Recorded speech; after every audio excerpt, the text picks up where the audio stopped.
Opisyal lang inanunsyo sa ginanap na ASAP All Together Kapamilya Grand Pasasalamat Special na muling magsasama sa isang pelikula ngayong 2026 ang new gen phenomenal love team na sina Donnie Pangilinan at Bel Mariano na mas kilala bilang Don Bell.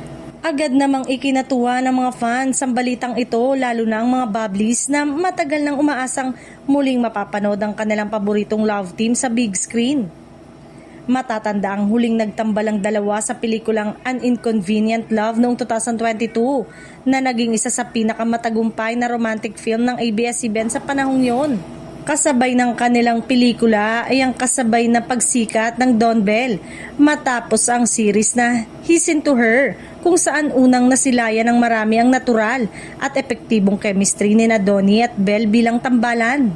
Matapos ang kanilang big screen project, muling napatunayan ang lakas ng Don Bell sa mga teleseryeng Can't Buy Me Love at How to Be Spot, a Red Flag, na parehong tinangkilik ng mga manonood at umani ng positibong reaksyon online. Sa kasalukuyan, patuloy na namamayagpag si Donnie sa action drama series na Roja, habang sariwa pa rin ang tagumpay ni Bell sa family movie na Meet, Greet and Buy na nagpakita ng kanyang lalong paghinog bilang aktres.